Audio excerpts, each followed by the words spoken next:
Good morning, Heritage High School. Welcome. My name is Sam Yuzvicic. I am the owner of Rock Fitness and Performance in Ashburn, and I am the founder of Fitness Fights Cancer. I'm coming at you this morning to teach you a little lesson about the most complex and fascinating machine run by the most powerful and sophisticated supercomputer in the world, and that is the human body and brain. Before we get into all that fun stuff, I want to tell you a little bit about myself and why I'm here. I was a student just like you. I grew up in Loudoun County. I went off to college. I played sports. I played college football. And there's always something that fascinated me, and that was always my purpose, and it was to learn about human performance, not just for the body, but for the mind as well. How can we progress? How can we heal the human body? How can we do better at everything that we do? Not just in athletics, but in our school, in our learning, in our reading, in our jobs, all different areas of life. And it's led me on this path of personal development that has brought me here to you today. And the big question is why? Because I've struggled. I've been where you're at. I know with everything going on over the last year, I know there's a lot of tension, there's a lot of anxiety, there's things that are going on that's outside of your control. And I just want to let you know that I know how you feel. Because I've been there before myself. I am a cancer survivor. So I've been there. I've had my insurance not want to pay for my treatments, and we're going to talk a lot about my story over the course of the semester because I want to really show you what the human body and mind is how powerful it can be when you want it to. Because I was in that position. I had to take my own health into my control. Because for me, it was a matter of life and death. And through that, I've learned so much about the body that no book could have taught me. And I want to share that experience with you and the journey along the way that I've met so many doctors and scientists in all different fields of medicine and science, and I want to share that knowledge with you. And we're going to go a lot into that this semester. We're going to talk about how the brain and body work together. We're going to talk about mental health. We're going to bring up some of those taboo topics, and we're going to break that stigma around depression, around anxiety and stress, and things that people think that it's all just in our head. But it's really not. And that's what we want to bring awareness and educate ourselves about these matters. And because once we bring awareness to a situation, we can find ways to make a solution. We can work our way backwards and say, how can we improve in this area? And that's what I want to share with you today and over the course of this semester. And it's bringing awareness and also giving you tools and resources to make change. Let's jump right in. Foundations of health. Breathe better, live better, conscious health for peak performance. There's a lot of information here. I'm not going to read word for word. You can always go back and look at some of the slides later. But let's go ahead and start talking about mental health and the intro to the mind-body connection. What is stress? What is anxiety? What is depression? Is it all in your head? The very short answer is no. And that's why we want to break this stigma around mental health and depression and things like that. Because there's a lot more than people think. There's a lot of things behind the scenes that maybe you just don't know about somebody else and what they might be going through. And that's why we need to understand how it actually works from a physiological standpoint, a chemical standpoint, and all of that. Now here's a couple different types of depression and anxiety. And we can see this on a SPECT scan. The Amen Clinic, they have done over 150,000 SPECT scans. They are one of the world's leading experts when it comes to these types of brain scans. And we can see the different inflammatory marks in the brain when our body is depressed, we have anxiety, and things like that. So when we see this from a physiological standpoint, that tells us there is something that we can do to better improve our physical brain, which will in turn help our mental health. But how do we make this change, and is it even possible? The answer is yes. Yes, there is something you can do. And that's why I'm here. I'm going to help give you guys a lot of this new information and emerging sciences to show you how we can. But before I even get into that, it has to begin with a mindset. It doesn't matter if this school brought in some of the world's leading experts, Dr. Phil or somebody else. Like if you don't want to change, it doesn't matter what information they give you, you're not going to change. My goal is to give you this to help inspire you and to light that little fire saying, there is something I can do. There is something I can do to better my situation no matter what that might be. Because I've been there and I know what it's like and I've struggled and I've dealt with cancer, and that's why I share my story, because I want you to know that yes, you can. But you have to find your inspiration. Motivation is not going to do it. Inspiration is that internal fire that you can use as unlimited fuel to keep you going during those tough times. Motivation is something that is just a quick hit of dopamine where you feel good, but then boom, why do we always fall off the wagon? And it's a very constant thing. And you know what, teachers, this is for you guys as well. This is not just for the students, because I want you guys to think, what is a goal that I have that I've always been, working hard towards and I fall off? Whether it's my health, January 1st, when it comes to our New Year's resolutions and all those things. I wanted to get you guys really thinking about this. And I'm going to get you out of the comfort zone. Comfort zone, we stay stagnant, we stay complacent, we don't grow, we don't learn, we just stay stuck. I want to get you to find your purpose, find that internal inspiration. But here's the thing, success is never linear. You're not going to go from point A to point B with no hiccups. There's going to be ups, there's going to be downs, but that is okay.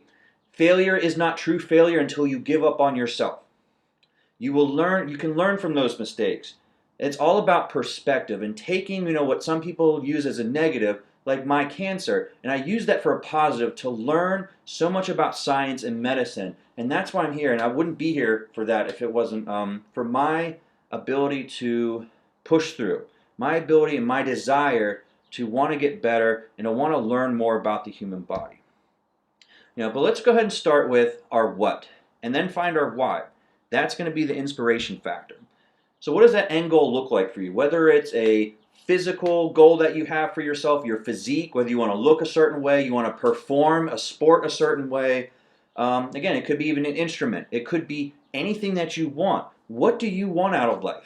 What do you want to achieve? And what do you want to get out of this time that you have here?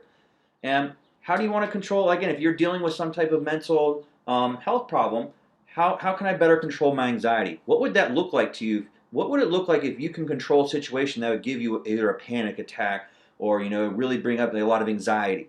If you could deal with that better, how would that feel for you?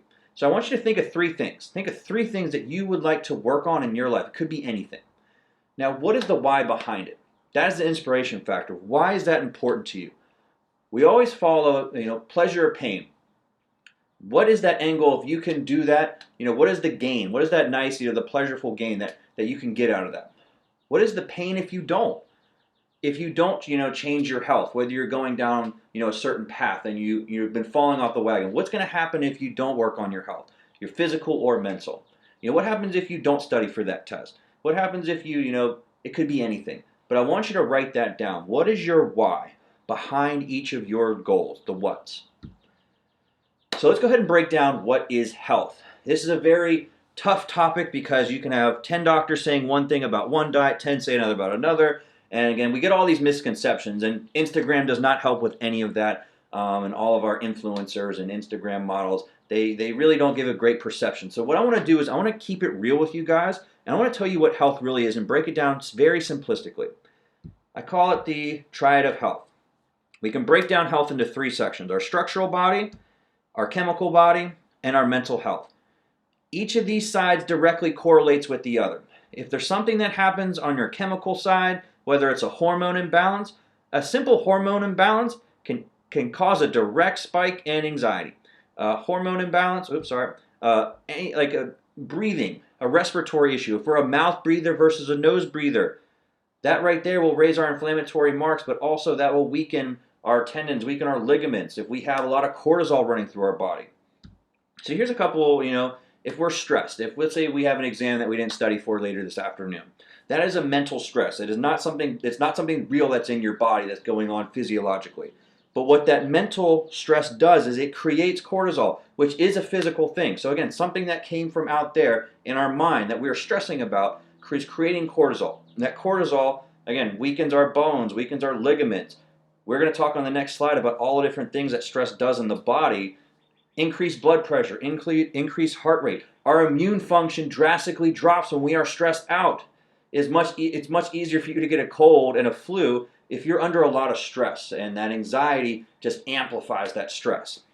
And that is what we're going to be working on throughout the semester. It's giving you these tools and resources to directly work on that. Because yes, you can make improvements. Here's a couple different ways. You can Instagram Dr. John Rusin. He has an amazing page. He's in exercise physiology, PhD, but he loves talking about these things. It's a great chart. Sleeping, breathing, meditation, gratitude, prayer. We're going to actually talk about a lot of studies, like the Harvard studies that they did with monks from Tibet, where literally they put them in an fMRI machine and studied their brain while they were thinking about gratitude and meditating. And you can actually see, just like we did on those brain scans of stress depression and anxiety, you can see how gratitude and things like that will actually do the opposite effect by improving our physical brain. So the next thing I want to give you guys is a tool today. It's called the 5-second rule. And it's whenever you feel an instinct. And I'll give you a very simple one because I'm sure some of you guys literally just rolled out of bed, turned on your Zoom. I want you to use the 5-second rule by Mel Robbins. When you have something that you want to work on and you have this instinct where it's like, again, if your first instinct when that alarm goes off is to hit the snooze and roll over. Hit the snooze and roll back over. I want you to do this. 5, 4, 3, 2, 1, boom, get up, go. We have 5 seconds before our subconscious tricks our brain into thinking that it's okay that we just lay there. Or whether it's like, maybe grabbing that, ice cream out of the freezer, when, again, you're not supposed to be eating that. Or like your goal is to get in better shape. And like, again, you look at that ice cream, 5, 4, 3, 2, 1, boom, close the door, go. Or whether it's your homework. I want you to try this rule. And again, when our gut has that instinct, and I want you to think of that goal. And again, when you have something that's going to deter you from that goal, now that you have the awareness, use this 5-second rule before your subconscious tricks you to believing that, yes, it's okay to do that, or it's okay to skip this class, or not do my homework here. 5, 4, 3, 2, 1, boom, go. Just try it, and I want you guys, we're going to talk about it in our next lesson, and then when we go live on Friday. And I want to see how this has helped you, because again, I use this on a daily basis. Whenever I either don't feel like doing something or I know that I need to, 5, 4, 3, 2, 1, boom, go. And our next lesson is going to be about the power of the breath. And there's some really cool, amazing people we're going to talk about. This was the Harvard study. Over here, James Nestor wrote the book Breath. Was one of the best books I've ever read on health. These divers that do free diving for 5 to 13 minutes with only a single breath of air. Super Brain with Jim Kwik. I'm going to be giving you guys a lot of amazing resources, including Wim Hof, who is an absolutely crazy man. He's in his 50s. He's broken over 26 world records. He climbed Mount Everest in shorts and no shirt. He's done Kilimanjaro, same thing. He did a half marathon on the Arctic Circle, without shoes on. He did a full marathon in the desert without a drink of water. And he attributes it to the breath and how he manipulates his internal system through the power of the breath and his mind. Because again, you can hack the system. Like I said, this is a supercomputer. You can hack that computer and get it to do what you want. But it takes that intention. It takes that mindset. You have to have that goal, and you have to physically do. I call it head, heart, hands. Think it, feel it, and do it. H cubed. So I want you guys to use that as well. Friday, we are going live at 4 p.m. Again, this is not mandatory. I hope you guys got some value out of this. And if you guys can join me and ask me questions, I'm going to be going over the lesson plan, the breathing techniques that we're going to learn tomorrow, and we can go over all those little things. So, a couple little things for homework. Write down what you want for yourself. What do you want to improve on, and what do you want to accomplish? And why do you want those things? And then last thing, you got to use the 5-second rule at least one time. Between now and Friday, you got to use it at least once, preferably once a day. And see how that works for you. And just make mental notes of it. My goal today is just to bring the awareness. And now giving you these tools over the next, however many weeks to help with that. So thank you for joining me this morning. I hope you look forward to the second part of our presentation. And we're going to get into a lot of the fascinating things about the human body and mind to unleash and unlock the power that we really do have within us. And again, but it all starts with the mindset. I called it H cubed, head, heart, and hands. We're thinking it, that is our what. We're feeling it, that is our why. And we are doing with our hands. Boom, like that 5-second rule, get up and go. So I want you to practice that, do a little bit of homework, and I will see you guys tomorrow on part 2 of our Foundations of Health. Thank you guys, and I will see you tomorrow.